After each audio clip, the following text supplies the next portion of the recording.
Kumusta mga Alice Space Kids? Handa na ba kayong matutong bumasa?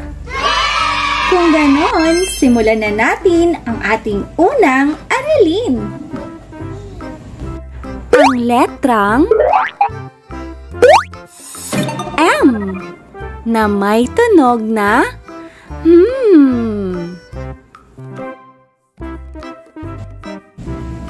Nakasara ang iyong bibig habang binibigkas ang tunog na ito. Ikaw naman, ano ang tunog ng letrang M?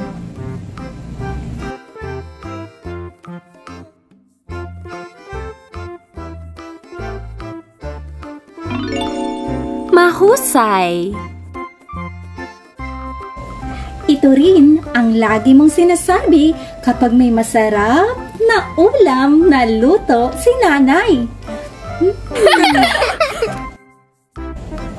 Ano naman ang letrang ito?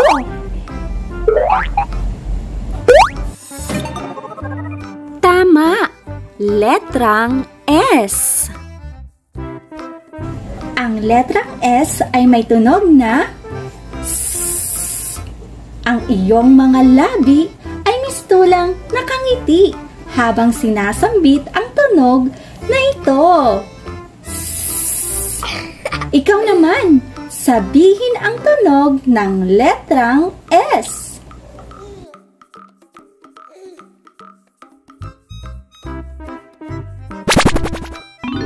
Magaling! Ito rin ay kahalintulad sa tunog ng ahas. Ang susunod na letra ay A. At ito ay may tunog na A. Kapag ikaw ay susubo ng pagkain, ano ang iyong sasabihin?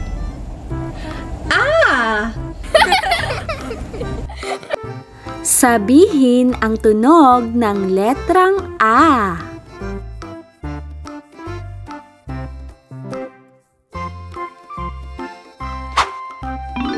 Mahusay! Ang letrang M na may tunog na at letrang A na may tunog na A. Kapag ating pinagsama, ang basa ay ma. Ma. Ma. Ma. Ma. Ang letrang S na may tunog na S. At letrang A na may tunog na A. Kapag ating pinagsama, ang basa ay sa. Sa. Sa. Sa. Sa. Siguradong kaya mo na itong basahin. Basahin mo nga.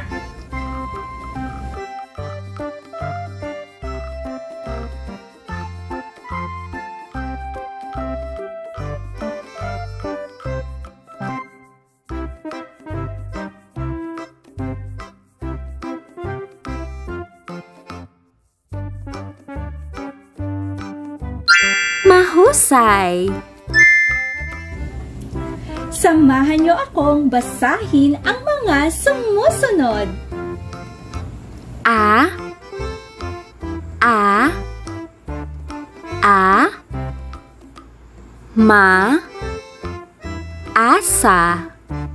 As. Am. Ama. Sa. Asa. Mas. Mama. Ama. Aasa. Masa. Sasama. Masama. Sama-sama. Magaling mga bata! Ikaw naman ang bumasa.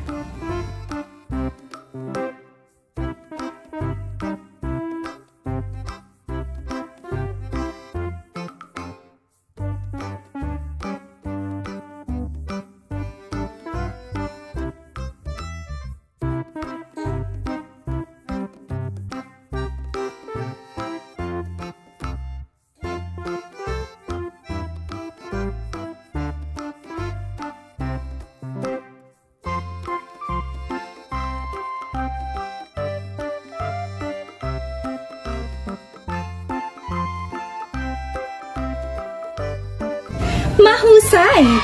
Susunod, basahin natin ang mga salita at parirala. Aasa, sa, sasama, samama. Masama,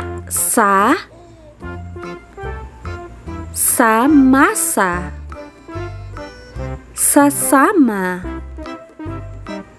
sa ama. Ikaw naman ang bumasa.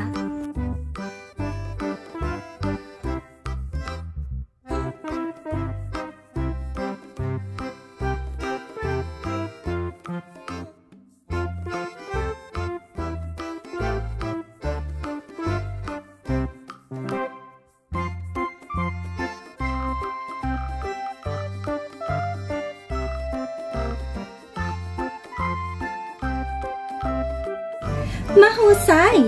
Nakakabasa ka na. Alam mo na ang letrang M, S, at A. Huwag kalimutang mag-subscribe at mag-like sa aking video kung ikaw ay may natutunan.